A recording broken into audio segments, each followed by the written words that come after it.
If the story starts with a psychologist has a secret about something she's not supposed to say, you're like, well, here we fucking go. If your podcast is in business or real estate or whatever, there's actually unlimited things to talk about. Crazy stuff happens to everyone, but you're just not paying attention. If you wouldn't do it for free, don't try to do it for money. 1 minute of just thought probably saves you 10, 15 minutes in post. I just always try to talk to them, put them in their world instead of trying to bring them into mine, because who cares? Another white guy with a podcast, fucking shocking. Ryan Jon, welcome to How Do I Podcast? Thank you very much for having me. I can't believe we're actually sitting down to do this. It feels good. And when you brought all these cameras into a hotel, what looks did you guys get? Seriously. Okay, so we usually travel and they're in my suitcase. Yeah. You can't tell that we have camera gear. Yeah. We've got Amelia here today because Nick's looking after the girls. Mm-hmm. She walked in downstairs. First thing they said, do you have permission to record here? She's like, yes. Yep. Yes. Of course you do. But hotel lobbies, aren't they just the greatest place in the world? Because we're at Crown, which is a very nice hotel, and there's some really nice cars out the front.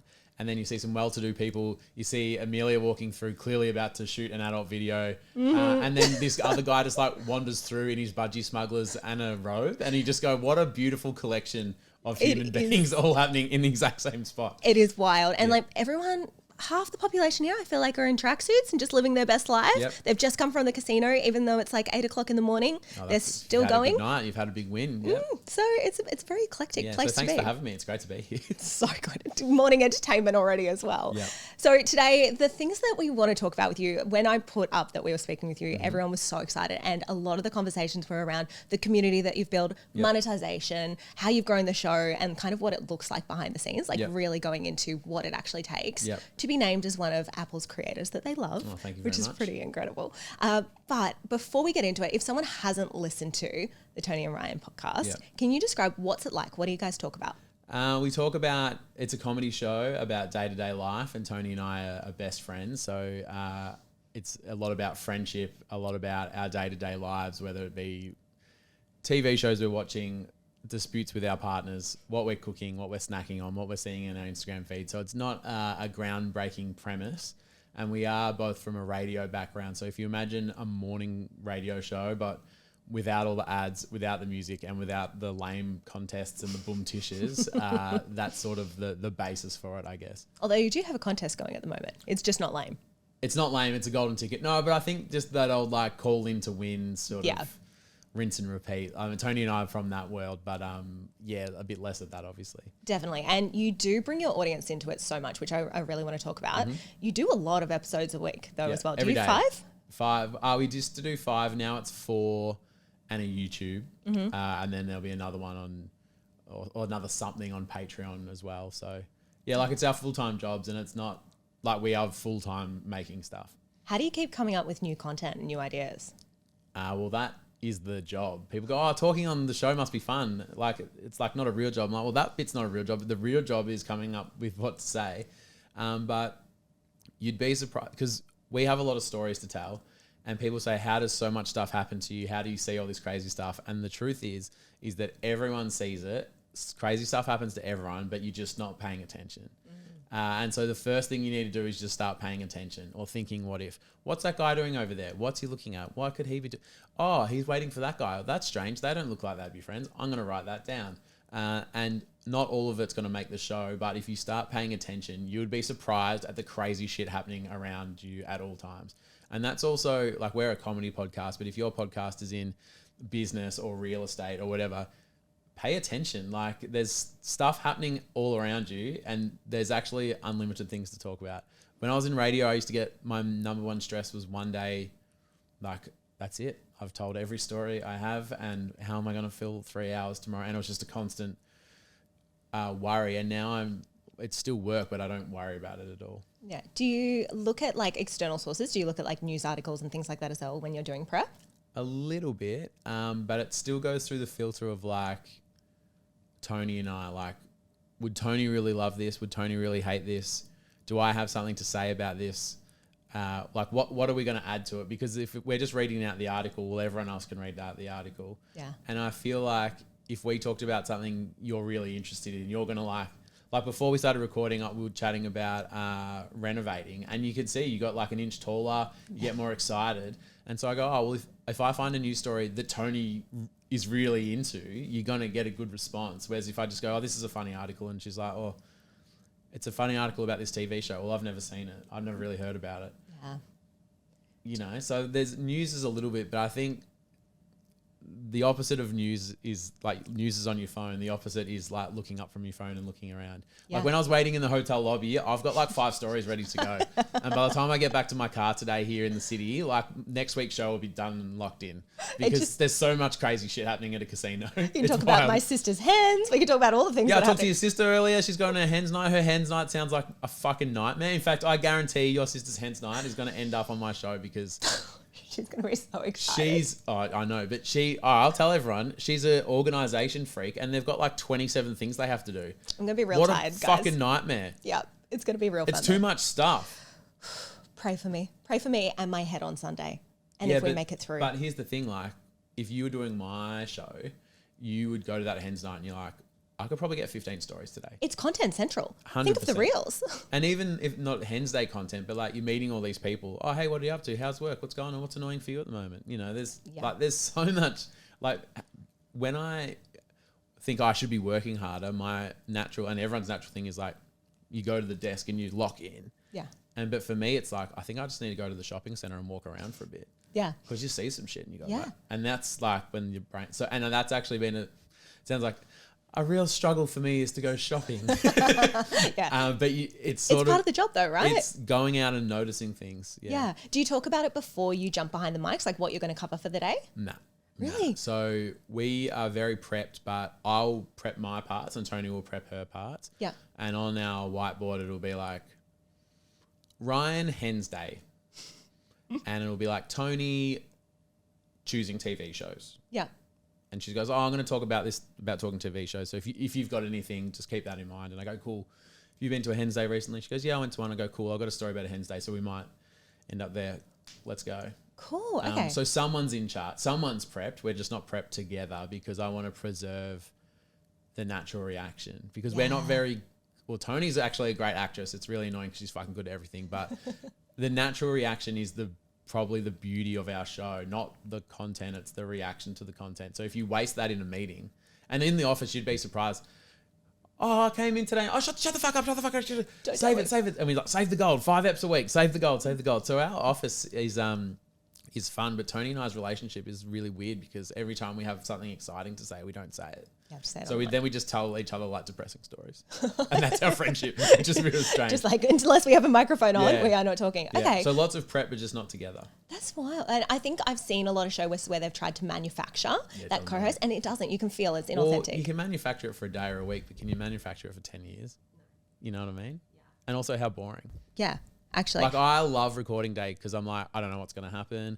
I'm excited I don't know how Toni's going to react to this. She's got something for me and she's excited, which makes me like real curious. And as soon as you're like, I'm going to say this and then you're going to laugh. And you know that story I told you in the meeting today and told you again this morning? Well, I'm going to tell that one again. You go, yeah. Oh, what happened? Like, yeah. Okay. So you guys best friends and you've done, I think like almost 1,000 episodes now or 1,000 pieces on Apple Podcasts. It was nearly up to 1,000. Getting to 1,000. Yeah. Which is wild. Yep. So obviously you've had lots of reps now. Are there ever moments or even thinking back to the beginning where it was like that, oh, we got to fill a silence or anything like that? Nah, because we're prepared. We prep. Yeah. Yeah. And also I'd done breakfast radio for 7 or 8 years. So I'd done my 10,000 hours before we did the first hour of Toni and Ryan. Yeah. And so, but it's just also prep and also it's a podcast, you can edit it. Yeah. Or sometimes we'll say something, go, oh, would you prefer to leave that out? Yeah, cool, ask me again. And so there might be one of those a week, but over time, a part of the friendship is like, I'm happy to joke about this, but don't bring that up without giving me a heads up, or I'd prefer not to talk about this. And you go, great. So I'm just going to have heaps of fun over here. Yeah. And so if you're prepared, that's never really an issue. Yeah, I think that's really cool because, again, a lot of people will see the final product and they won't realize that you guys actually do have those conversations behind the scene. Yep. Like it's not, and it probably is more so now, like it's like set the cameras and then it's the final episode almost, or is there still a bit of editing that goes on? Not much editing, but here is the gold. Here is the fucking real. Tell us. Every 1 minute of thought you have before recording deletes 10 minutes of editing after recording. Yeah. So do your editing before you start. Yep. It sounds like a contradiction and like a really strange thing to say, but if you get it, you get it. And Toni and I have edited enough podcasts and gone, oh, geez, it would have been handy if they just to go, oh, okay, I'm actually going to do post-production a favor and put a little bit of thought into this before I start talking. Yeah. So 1 minute of just thought probably saves you 10, 15 minutes in post. Definitely. So it's a good investment. We made that flip probably last year. We used to focus so much on editing what our clients said rather than focusing on what they say. And when we made that change, like all of the podcasts, every single one of them changed so much for the better, because like you can edit anything. Yep. But if you have the right conversation to start with, it's so different. Well, I write a lot of the reels before we've recorded. Okay. Yeah. Tell me more. Well, if there's a crazy story, like a confession or a normal or nah, sometimes they take you on this long weaving story and it's great, and then the punchline hits, but it's like 2 minutes after it started, and that's just not kind of going to work for a reel. So I never like change anything of their stories, but I'll just go, oh, well, I'm going to start with a clear, strong sentence. So I could tell you all about this psychologist and what she does for a living, but one day this person came in and, after talking for half an hour, she revealed something, and you're like, okay. Whereas if the story starts with a psychologist has a secret about something she's not supposed to say, you're like, well, here we fucking go. You know what I mean? So sometimes just like, even just better for storytelling, what's the first sentence? Are that going to like punch and like get my attention real quick? Because as much as we respect that people are listening to our podcast, there's so many others to choose from. They've given up their time for us. I don't want to waste their time. So it's like, give me the gold, son. Like hook me in. Yeah. And so I'll kind of, like I said, I never change a story in terms of the detail of the content, but I'll like, oh, that part's not actually that important. This bit's the killer. Sometimes people send in stories and they don't know what the good bit of the story is. And then they go and they tell this whole story and they go, oh yeah, and then this. And I go, bro, that's the good bit. Yeah. That's the first sentence. Yeah. And so a lot of time the day before an episode, that's my job, is just like, oh yeah, okay, no, that'll hit. And if I say this up the front, that'll really get Toni locked in. And if I mention this other part, that'll, get her juiced up. With the content that you do you think about how you're going to bring the audience in? You just mentioned like you want to really value their time. Yeah. In terms of interaction with them in a two-way conversation, do you think about that as well? Yeah. Well, it's like, as in like, why will they care? Why will they care? But also like, how can you get them to engage with you and like tell their stories and respond to comments and those sort of things? Yeah, I reckon the best thing is to put them in your story rather than tell them your story. So before I came in this morning, I went and got a coffee and I saw this lady at the cafe and she looked at me strange. There's one story. What would you do if you went into a cafe and someone looked at you strange? But like suddenly you're in the room. It's the exact same story, but you're in the room instead of like, oh, some guy's telling me about some, like, who, I don't care about that guy, but you care about yourself. And so I will always use the word you. Like, here's how me and my wife decide on what to watch on TV. How do you and your partner decide what you're going to watch when you want to watch TV? It's the same story, but I just always try to like talk to them, put them in their world instead of like trying to bring them into mine, because who cares? Another white guy with a podcast, fucking shocker, who gives a fuck? You know what I mean? Yeah, and I think it makes them feel almost like they're in the room with you. Yeah. Rather, they picture themselves, oh yeah, what would I do? What do me and my partner do? And then they're actually thinking about it instead of, you're at the gym listening to a podcast. You listen to a podcast sometimes and 10 minutes is gone and you go, oh, I haven't actually listened to a single word they've said. Yeah. That's the real danger. Yeah. Yeah, you're just like filling the space for them. Yeah, driving in somewhere and you get there and you go, what was the podcast about when you drove here? And you go, I actually didn't listen to any of it. It was just on. Yeah. Yeah, it's like, I don't actually know what happened. I think with you guys, the craziest thing is that audience engagement. Yeah. It's insane. It's so cool. I remember when I was doing some research, one of the stories was around you guys were in London, you wanted to host a party. I think it was 24 hours and you had 1,000 people there. Yep. What's been something that surprised you the most that's happened? That? Yeah, that was cool. We did meet and greets around America. And we were like, yeah, we're going to be in this park at midday if anyone wants to come down and say good day. And the line in Dallas was 4 hours. The line in Toronto was 7 hours. And we didn't we weren't doing a show. We had nothing to offer. And we were just like, oh, come down, we'll grab a beer. And then it was we can't really do those anymore because it's a security concern. Or people get, the park ranger comes and goes, have you got a permit? What's going on? They try to move us on. And we got, not in trouble, but we sort of at the end would go, oh, I don't know if we can really do that much anymore because it's just getting a bit, the line's long and they go, what's going on? It just got a bit strange. So that was not expected at all. We just assumed a few people would, if you're in the area, because we used to think like, if I went to a meet and greet with my favorite podcasters, what would I expect? Or if I bought merch, what kind of merch would I want? And then I kind of went, I don't think I would ever do that. And I try to think like, if I was going to a live show, what experience would I want? And so how do I give that? And I go, I don't think I'd ever go. And so that was really strange for us to try and figure out. Wow. So how do you figure out what to do? You just do it and ask See if them. it works. Yeah. And sometimes people just want to say g'day. And if they've driven an hour and found a car park in downtown Atlanta, the least I can do is stay there until I've met every single one of them. But we just the surprise that people care enough is really nice. The fact that people listen in other countries. We're going to go... I'm speaking at an event in Riga in Latvia next year, and I just went... Random. Does anyone live in Latvia? We're bombing up in Latvia at the moment. So people are so fucking pumped. And I was like, okay, well, if we do a live recording, there's jokes in the team like, do we just hire out like a private room in a dining room for our 3 Latvian listeners? Yes. But now it's like it's got a little bit bigger, and we're like, okay, maybe we need 80 seats. Wow. And so it blows my mind, people's willingness to get involved and come down, and just their little speckles of TARPers all over the place. You mentioned TARPers, cool. Yep. Like that is the name that you've given your community. They gave themselves that. Did they? Someone named, she said, she just said it once, like this girl in the comment section, and I read out the comment on the show and went, because they went, what do we call ourselves? It's Toni and Ryan podcast. And I'm a Toni and Ryan podcast or TARPer. And we just went, yes, that's funny. And then people started calling themselves TARPer, and that's it. We have made very little decisions. The TARPers just dictate what we do, really. You mentioned like bringing them into the story. Is there anything else that you do to help cultivate that community? Oh, well, I think like before, when you include them in the story and then you say, what would you do in that situation? Yeah. And then if people respond, like the least you can do is read their comment. Read it out or reply or get involved. And then who are your like podcasting heroes? Oh, if you were to name some. No, but like I love your podcast. We're probably name one though. What's one that you really love, like internationally or anything?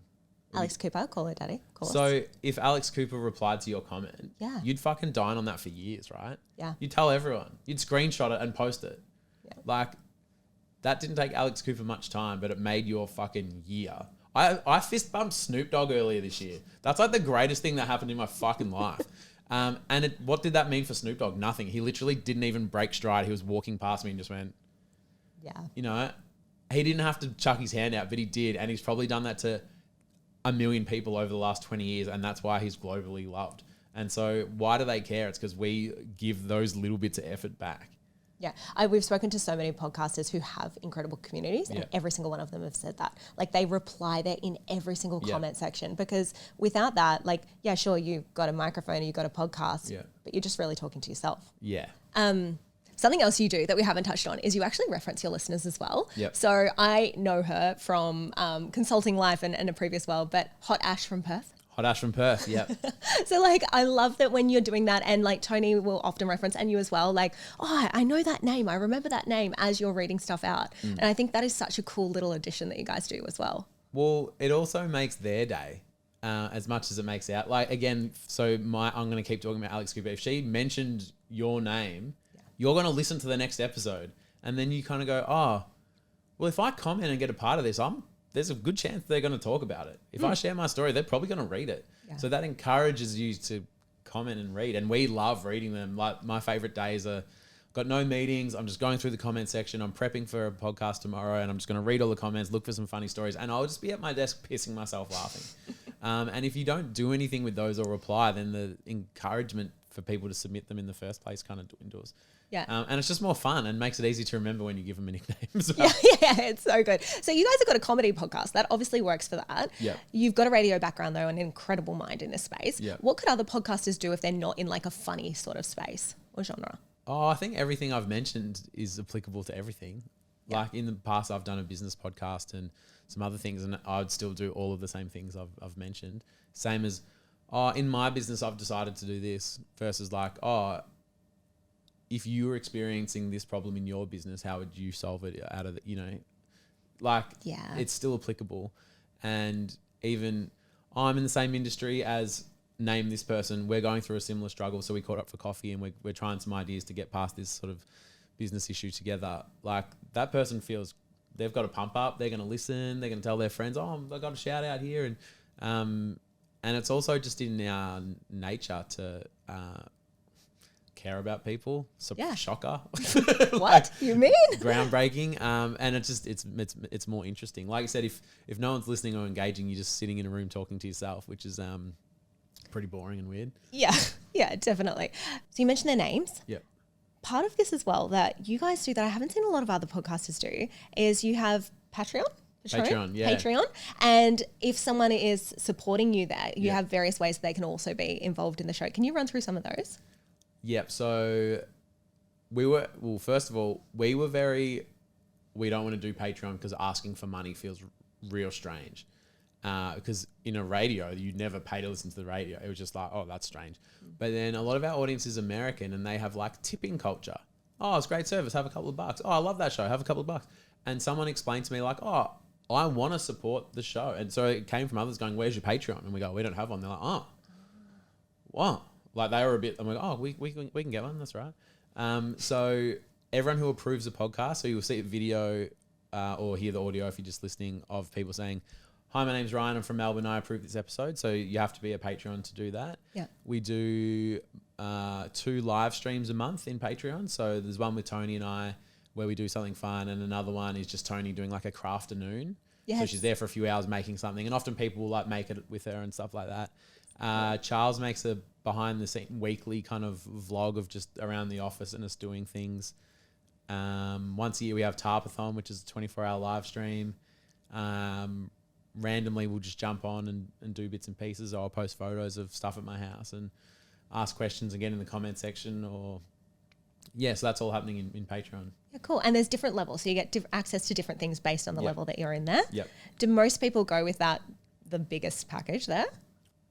No, because like cost of living, like not everyone can afford the top tier, and that's okay.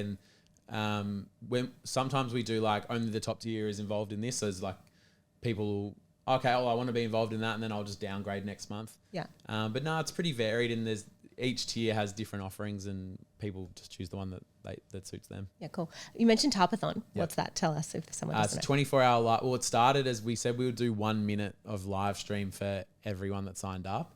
And I would not recommend that because we nearly fucking died. We did 51 hours. Oh my God. We started on Friday morning and went to Sunday, and we almost died. And that was like, yep. And then for people, we were almost finished, and then people kept signing up, and we were like, oh, I know that was kind of the point, but like, please stop doing that. 51 hours. Oh my gosh. So now we've capped it at 24, but it's basically, there's a big build up. There's a theme. There's a reason. People get involved. In advance, we say what the theme is. So one time we did, for the Olympics, we were going to live stream from the start of the opening ceremony until Australia won gold.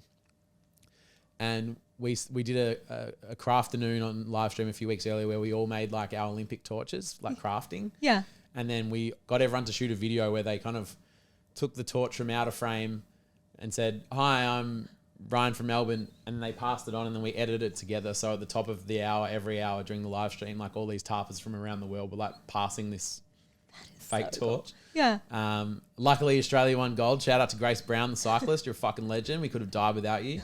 But yeah, so that's TARPathon. We do that once a year. And where do all these ideas come from? Like, are you and Toni just sitting down, like brainstorming these sort of things? Every time I listen to a podcast, I get so excited about all the things I've heard. I can't wait to implement them in my business. And then life happens and I don't do anything with it. And I don't want this podcast to be that for you. I want you to take action and actually be able to implement these things that you're learning today. So head to the show notes or send me the word debrief over on Instagram, and I'll send you all the key takeaways from today, because the difference isn't what you know, it's what you do. Let's get back into the show. Yeah, to answer the question simply, but also brainstorming and sitting down is like not the best way to come up with ideas. I think there will be a direct correlation between the amount of time Ryan spends walking his dog has a perfect correlation to that amount of ideas Ryan has, because that's where you kind of go, oh, next week, let's all chat about this. And so everyone's, okay, we got a week to think about it. And so we'll, you know, you live your life, you're in the shower, sitting down. Oh, yeah, maybe you see something and you go, oh, maybe we could do that. You know, and so you like let it marinate for a little bit, and then we'll come back the week later and go, all right, we've had a week. What did we come up with Tarpathon? Or next year's calendars, what theme ideas did we have? And so everyone's like marinated on a bit. And then we'll sit down and have a chat. Tell us about the calendars. So it's just another thing we do in Patreon. Everyone who's a champion Tarper in the month of like October or November or whatever it is for the year, they get sent a calendar. And so a lot of people just sign up for the month and then dip out. But the idea is if they come in and have a really great time, then maybe they'll stay. If they don't, that's okay. But and so last year we did just random fun things that were awesome, and we kind of set a high bar for ourselves. And so this year we're doing, for 2026, doing movie posters. Have you seen Toni as Shrek online? Yes. Oh my God. Yeah. The best. The dress ups and the makeup and the like. Hopefully some people do it because it cost a fortune, the amount of money we spent trying to look like idiots. But so that's and that's for Patreon. You can't buy those. Yeah, that is so cool. And I think like all those little pieces, the story arcs that you guys have as well, like things that are genuinely happening in your life, but they're running from week to week to week, just gets people like so invested in the story and they want to come back. Well, some people start with like go back to the start. And I saw this person down the road. I was at a cafe and this guy came up and said, oh, I'm listening to the show. I'm a year and a half behind and you and Bridget are going through IVF. I went, oh, okay. And I was holding my daughter Mabel and I was like, well, spoiler. She's here. This is Mabel. And he goes, oh shit, congratulations. Can't wait to find out that your partner's pregnant. Oh my God. That's wild that they're actually like going back. Actually, you asked before what's the most shocking thing. That's probably the most shocking thing. Because from radio point of view, if you found a good radio show you liked, you wouldn't be like, oh, sick, I'm going to go back to the start. Yeah. Like you would never, April 22, 2018, what a cracking episode. You know, just, but people kind of see us on socials. Oh, these guys look all right. What's the deal? I got a podcast. That looks cool. They'll listen to today's ep and go, oh, yeah, this is great. There's a lot of in-jokes. I'll go back to the start. It's wild. That blows my mind. So on any given day, 50% of our downloads are from today's episode. Yeah. And the other 50 are just like the back catalogue. Wow. Yeah, so on any given day, that's usually the breakdown. That's huge. So if we don't put an episode out today, we'll get 50% of the listens anyway because they're not listening to today's ep. And you would expect that with someone who maybe posts once a week, right? Because they've got to fill the other days in their week with other content. But you guys are there every day. Every day, yeah. Which but some people, well, everyone listens different. I think that's the beauty of the podcast is like with radio, like, are you in Melbourne in the morning? And if not, like, I don't give a shit. And it's like people listen different. So my mate Shanel, he's on the board of a regional hospital. So every couple of weeks he has to drive down to Warrnambool. So he's like, I don't listen every day, but I'll listen to 2 weeks worth on the way down to Warrnambool and 2 weeks on the way back. And that's just how he listens. And some other people are the same. They're like, oh, I'm busy during the week, but on a Sunday afternoon I go hiking and I listen to the whole week's worth. And it's available for them. So when you hear stories like that, it seems less strange that I'll just go back to the start and press play and just I love it. Power through and off I go. Do you find there's a difference in the number of people that consume audio and video for you guys? Yeah, but it's just more like, preferences. Like we don't play God. Like, you want to watch over there? Cool. You opened us on Instagram. We're not going to tell you to go somewhere else. Like we just respect your choices and we're going to try and be in as many places that suit you. Yeah, there's nothing I hate more than people who have like a YouTube podcast and they'll be like, okay, cool. So like we recommend you watch this on YouTube. It's like, no, I'm a podcast listener. Yeah. Like I'm here to listen to a podcast. And we'll very rarely, like if you're on Instagram, we're not like, go to YouTube. Yeah. If you're on YouTube, we're not like, oh, go check out our TikTok. It's like, no, like I sat down on the couch and I chose the app.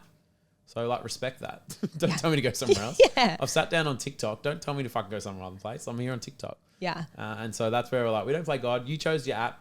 We hopefully will be there. Love that. You mentioned Reels before. Has there been something that has grown the show the most over the time that you've been doing it? Oh, the in the bedroom segment, like changed our lives. Yeah. So tell someone about it. It's just like the things you can say recording a podcast and also in the bedroom.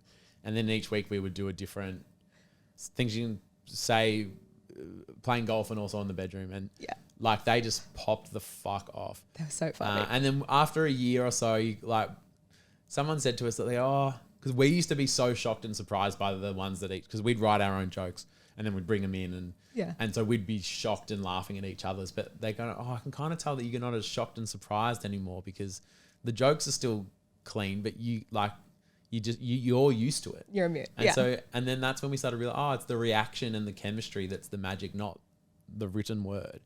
And if the chemistry and magic starts to wane, we're like, is it better to pull it back or stop it, only use them on a special occasion, instead of it just getting really tired. Yeah. And so we kind of phase that. But that just like go to bed, wake up with 20,000 more followers the next day kind of stuff. Like that just, yeah. That is wild. And obviously the platforms are a little bit different now. But if someone's listening to this, they're like, oh my God, I want to find my version of that. Yep. What would you suggest to them to do?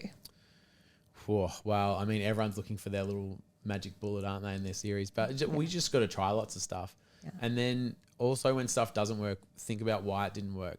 Like sometimes it's easy to blame the idea. Other times you go, the idea is there, but did we execute it well? Or it was really funny at the end, but do we need to make a pop at the start? And I think the hidden gem of the in the bedroom is we say, it starts with things you can say playing golf and also in the bedroom, and you're like, fuck yeah, here we go. Yeah. There's no build up and it just starts really quick. So try the ideas, but then try different versions of the same. Like, what if we do that idea, but we film it over here? Or what if we do that idea, but we start with this line at the top? Or, and then if something works kind of okay, it doesn't have to pop off, but if at least it's kind of okay, like do another one. Yeah. That worked all right. Well, let's do that again. And I think, people who like to be creative, but we've already done that. I go, yeah, cool. Do it again.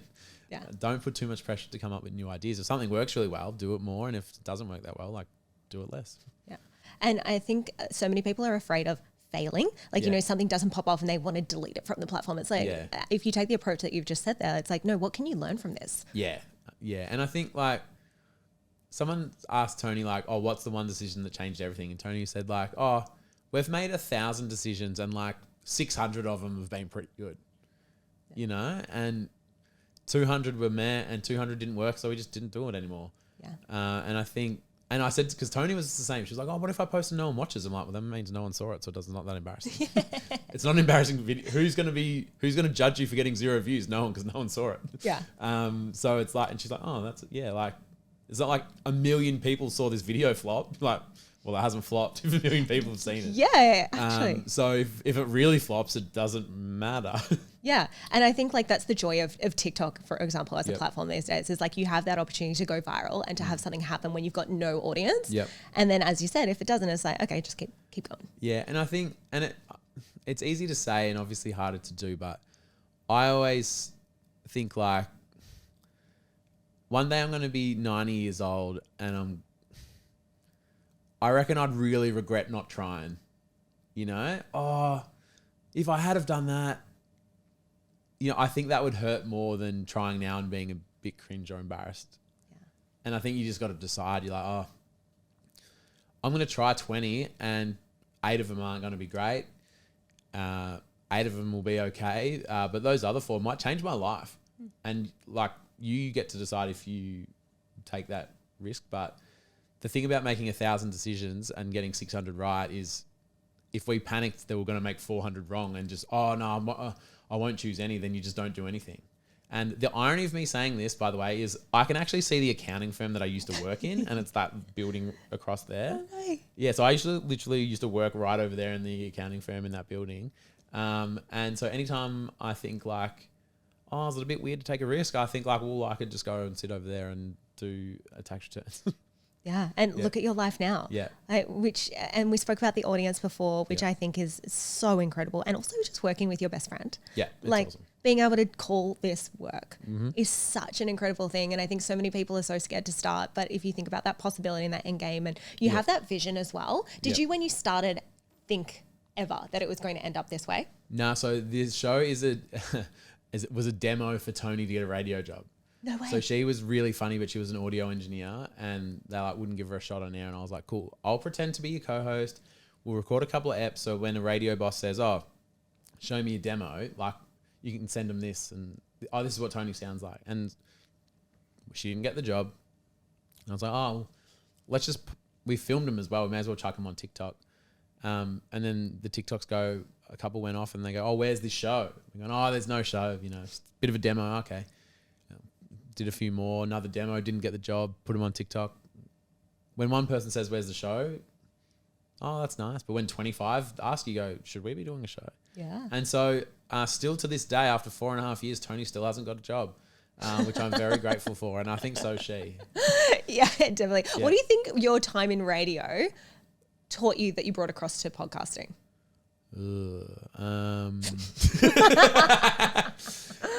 It's also just flying hours, like just practice, lots and lots of practice. There's a lot of good things we learn in radio that we still use. There's a lot of bad things that we, you know, when you're in a shit job and you kind of go, oh, if I was the boss, I probably wouldn't do it like that. Like I was a bit of a stubborn asshole and I go, oh, I wouldn't do it that way. But now I have my own business and it's a lot easier to say what you would do when you don't have to actually do it. Yeah, definitely. But what did we learn from radio? Yeah, I don't know. It's just practice. That's good. And even like in radio, you've got 4 minutes or whatever. So you can't waste 6 minutes getting to the point. So even before, I'm like, what's that first line that's going to get their attention? Yeah. Or like a song finishes and you start talking and people will go, oh, I'll change the station. So I go, no, we've got that first sentence or two, which in TikTok world you would call the hook. Yeah. But in radio, it's kind of the same thing, right? Like, how do I get their attention right away? Yeah. So I guess that's carried through a fair bit. Definitely. And even that like point of re-engagement of like, you know, the song finishes, you've got to get them back in. Yep. And I see you guys do that so well when you're changing through topics and segments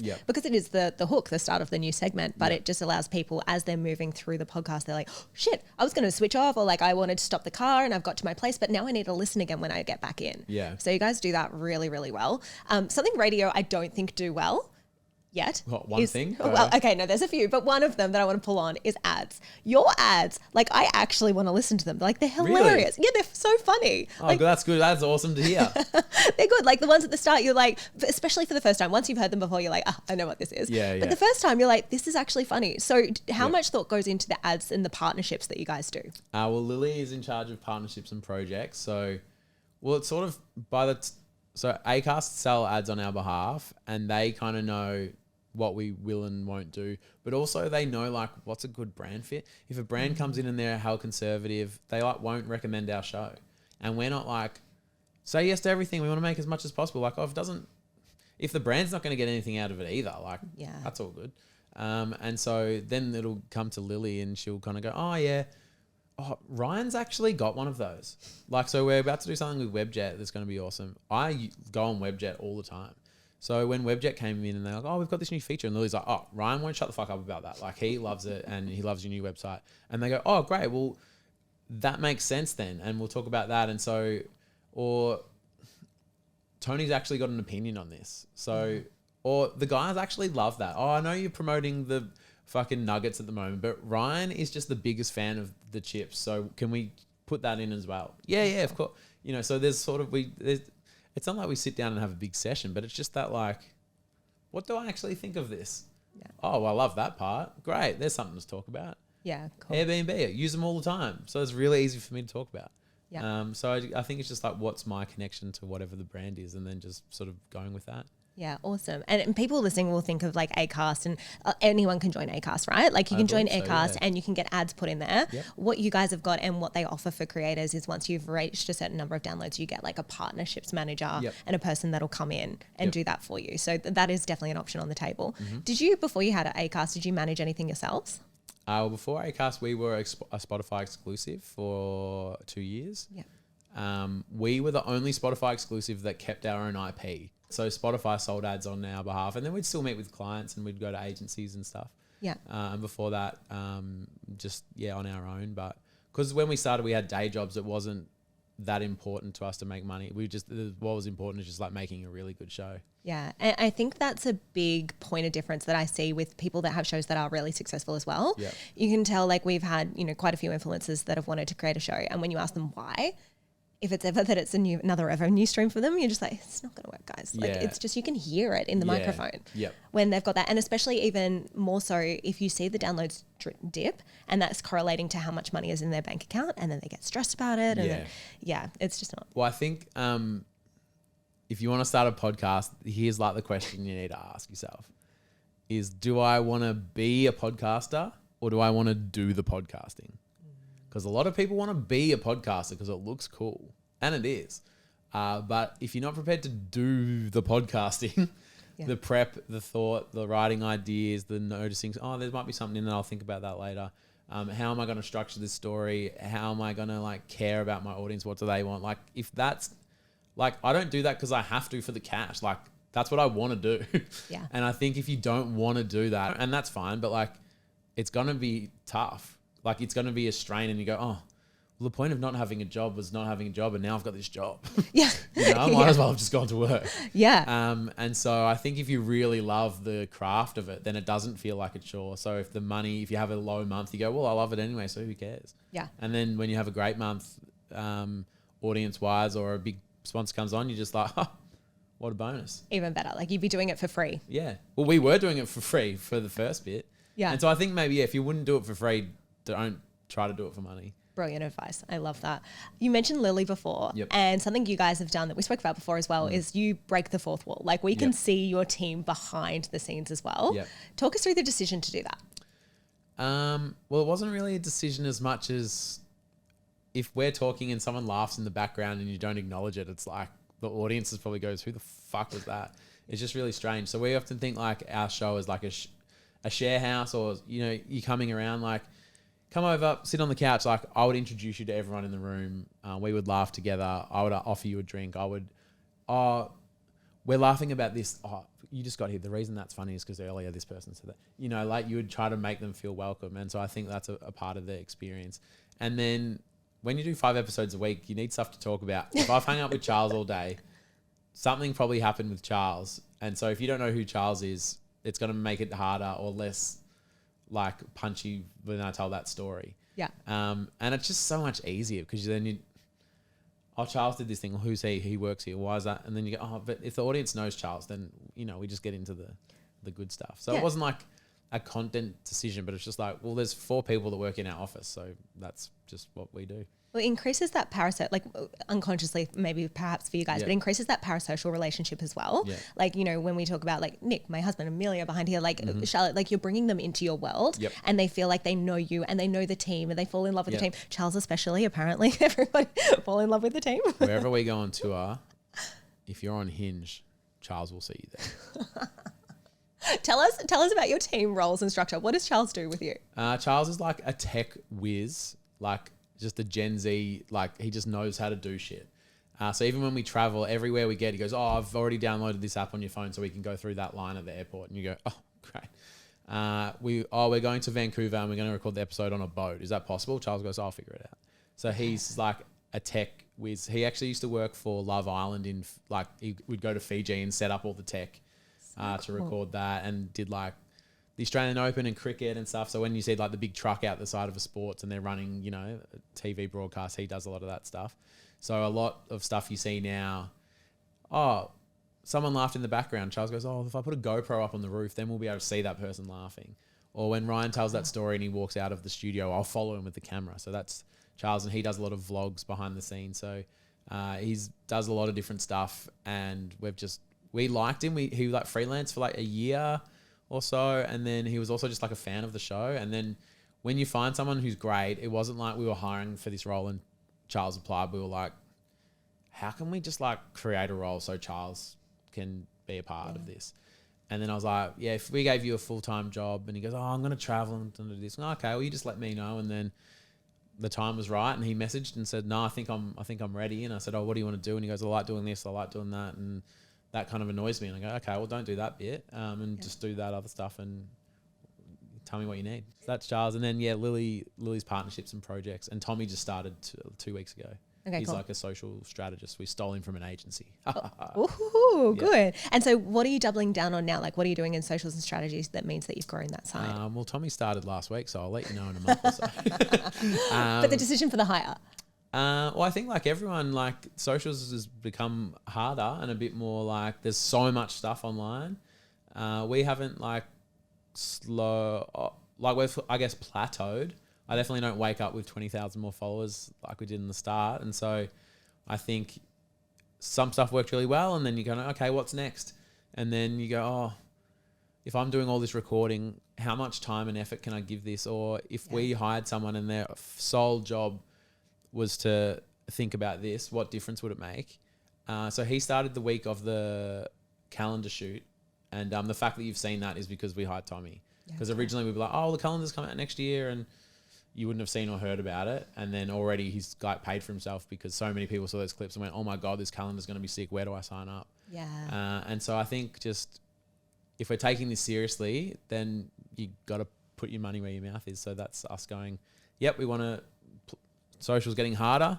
We want someone to focus on that. Yeah, and I think like you've referenced it so much throughout this conversation. We had Monique from The Socialist on a couple of weeks ago, and she was talking about how all the audiences now, all the listeners and people on social media are voyeuristic. Like they want to come along the journey with you. And so if you have someone like Charles is capturing it and that's going on that side of the business, but on socials, people to find you for the first time, to get them to come back and hook in and stay, if you can tell a story and a narrative, which you're now able to do, like that will completely change the game for you guys. And so that's what we're trying to do, but there's only so many hours in a day, and so I guess there was a bit of a like me trying to be a hero and I'll do it and then not doing it very well because I didn't have enough time, or I'm trying to do too much, and they're just like, well, you're Ryan slowing this down because you're not doing stuff that you said you would do because you don't have time. So we've got to hire someone to help, and so Yeah, that's awesome. And then you and Toni, do you have specific roles aside? You're both co-hosts. Are there other parts of the business that either of you focus on? Yeah, so Toni is TARPers 001. She's the ultimate TARPer. She replies to every message on Patreon. So if you're a Patreon member and you message and go, hey, Toni, what's going on? She will reply to you. She's in the comments. She's watching the shows that people recommend. She's like, oh, I've just noticed in the Facebook group, a lot of people have brought up this. Maybe there's something in that for us. She is like in the trenches and loves it, and people love her. And she's also like the star of the show. And so this has been like, this is a conversation that we still haven't finished and we'll probably have for the next 20 years of our lives. But Toni never wants to let the team down. She's a team player. She loves being part of a team. And she's like, I'll get into the office and I'll do it. And I'm like, the best thing you can do is go and watch that movie that everyone's talking about. She goes, oh, but go watch a movie. I'm not lazy. And I'm like, no, but people are watching this movie. You should watch it and then you can talk about it. Or everyone's going and trying the new fucking donut. Go try it. Oh, but I'm at work. I'm not going to like leave work and go over to. I'm like, that is your job. And so and I get it because I'm the same. Oh no, I want to be taken seriously. I'm working. I'm like, we're running a business here. I'm not just going to like go down the street. And I go, well, that's where the content happens and that's where the TARPers are and we're living the same life they are. So the best thing we can do is go and live our lives, which sounds like a fucking cop out. It's so true though. It's so true though. Yeah. Are there other areas of the business that you work on then as well? I do more of the businessy stuff. I do the money because it freaks Toni out. So we actually just pay ourselves like a regular wage because Toni's like, it's easy for me to manage if I know that once a month, this is the amount I get. And so if we have a low month or a big month, we don't have to freak out because every month we just get paid just our wage and that's all good. And so I do the money and I guess the hiring. I don't know, making sure everyone else is doing all right. Like the operations and or just getting the person to do the operations. Because I think that's the big part that people also forget as well. Is like you are actually running a business, right? Like there's a culture within your team, which you are naturally cultivating. Well, if someone asks what do you do for a living, I go, I run a little production company. That's what my answer. And unless they're a TARPer and then we talk shit. But like, meet someone, oh, what do you do? Oh, I run a little production company. And that's what my job is running this little production company. And we have one client and it's Toni and Ryan. It's me. Hi. The competitions, like you've got the one now. Is there anything else that you guys have done in the past? We've tried not to sell much, but it's like everyone who's a champion TARPer gets a Frank Green water bottle. And it's essentially like the first month just kind of pays for the bottle. And then hopefully we do a good enough job and they'll stay. But we've never really tried to sell. We're kind of like, oh, I'd rather lose a little bit this month, but they stay for a year. And like roll the dice and hopefully it works rather than trying to cash in and Ryan, I could talk to you for hours. We have one of those cards. You definitely can. Do you want to see? I know it doesn't matter what's on. I just want to hold it. Okay. Which one don't you need anymore? That one's an old one because don't we look fucking pro now? We look so pro. Do you want to know the most embarrassing thing? Now I had like lots of questions for you, right? But Yeah. they only filled 2 cards, and I felt it looked like a little unprofessional to only have 2 cards. So I put some old ones on there. So I think I was going to say this is a card not for me. No, it's definitely not. Because I was at a Business Chicks event where we met. That's not for me at all. I mean, maybe you were hiding in the background doing something over there. But yeah, no, these cards, they're so good for branding. They are great for brand because they'll be in the reels and stuff, right? They will. Hey, that's the best tip you'll get from today's episode. Get some cards. Get some Do you know what cards. else I want to get? Those little mic flags that go on the bottom of them. Yeah, we've got those, the little clips. Okay, we need to talk after this about Yeah. where you got them because the only place I can find is in the States. Oh, ask Charles. I don't know. Okay, Charles, I'm going to find out where these are. My one piece of advice is get a Gen Z kid that knows how shit works. Okay, I could talk to you for hours. We have mic drop moments, Yep. which are like our version of rapid fire questions. Yep. So one caveat to this is you cannot say Diary of a CEO, which I don't know, maybe you would. But what is the one podcast that's regularly on your rotation that you keep coming back to and why? Does it have to be just one? Tell me more. We are all for the inspo over here. I love Pivot, which is Scott Galloway and Cara Swisher, and I just love those two individually as well as together. Prof G, which is Scott Galloway. Yeah. Colin and Samir. I think anyone who's been on YouTube for a while, they're like the creator's creator. Yeah. They're probably my go-to, I reckon. And you love them. Is there a reason that you think that you keep coming back to them every single week? Something they do? I just think the value I get out of it. So I was really lucky. I got to meet Cara Swisher earlier this year. And I said to her, I was like, you don't know this, but you've been like the consultant to my business for a few years now. And I just wanted to say, I really appreciate that. And thank you so much. Yeah. And so one thing Toni and I have been very lucky is kind of just, is YouTube, everyone's doing YouTube, or what's going on with Spotify? Like I listen to Pivot and they kind of make predictions about where the media industry is going. And I go, okay, well, if that's where they think it's going, then we should probably be ready for that. So we're not allowed to do YouTube because we're with Spotify, but we can probably prepare for the day that we're not, and that's because those people provided value. And so, I mean, a lot of people that listen to your podcast, I assume, would have their business and a part of their marketing is their podcast. And the thing is, like, are you being valuable? Every time I listen to that pod, I learn something about something I want to know. Yeah. And same as Colin and Samir, they used to really get in the weeds of YouTube. And every time I listen, even if they're interviewing someone, we tried this style, or when we come up with our ideas, we try this, and I go, okay. And even if the podcast is an hour, if you come out with one little nugget, you just go, that was time well spent. Yeah, definitely. Where are you focusing now? What are they talking about that you're looking at? Oh, they're doing a lot of interviews now, but I think sometimes you go, they're interviewing a food creator. I'm not really in the food game, but that's where you get the good shit, is in industries that aren't yours. And I've also just discovered, this is going to sound really strange from 38 years old, I've just discovered reading. Oh. And thank you for the applause, Amelia. I appreciate that. I'm not a good reader, like reading off the page, but audiobooks, I'm a big audiobooks person. So I've just listened to Unreasonable Hospitality by Will Gadira. Yeah. Have you heard of that book? Yeah, I've heard of it. I haven't read it, but lots it's of people amazing. reference it. It's about the restaurant 11 Madison Park in New York. Yes. And if you want to learn about why Toni and Ryan is successful, read the book about that restaurant and it'll make sense. And then get a hot dog. Also, the book Lessons from Gin. If you read that book, you'll also understand why Toni and Ryan works. And so I think it's natural to go, where's your inspiration? What other podcasts? And I go, nah, look further. Like, we love branding of delis and hot dog carts and taco trucks. Yeah. So when I look for branding for our podcast, I don't look at other podcasts. I'll go to delis. Yeah. Or when I think of brands, I think Four Pillars Gin. And how do they remain this global phenomenon, but it still feels like a small little batch brewery in Healesville? How do they balance that? And so for us, we're trying to be like the biggest small podcast in the world. And then I think of Four Pillars and they call it craft at scale. So they're a really small little thing and it feels really small, and you can go and meet the distiller and talk to him about the ingredients, but they're selling in customs in LAX. Yeah. And so I read a book about gin and I'll take a little snippet away for our podcast. Really clever. We'll pop both of those in the debrief, and I think that is brilliant advice to have a look at. What's one of the most embarrassing things that's happened on the podcast? Once we interviewed Angela White, who's like one of the greatest adult movie actresses from Australia, or probably in the world, and like phenomenal business mind. She's making a killing. And so we interviewed her, and we're in this studio where the air conditioner's really fucking loud. And the day she happened to come in, and so when it's like a big star, and we don't really have guests, but she's a TARPer. And she goes, oh, I'm in town. Do you want to catch up? And we're like, fuck yeah. Yeah. And she goes, oh, I'm free on Tuesday. Great. Tuesday, it's 42 degrees in Melbourne. Oh, no. And so you get in and you go, do we want this episode to just... or do we turn the air conditioner off? And so we turn the air conditioner off. And so we've got this big star and all three of us are fucking disgusting.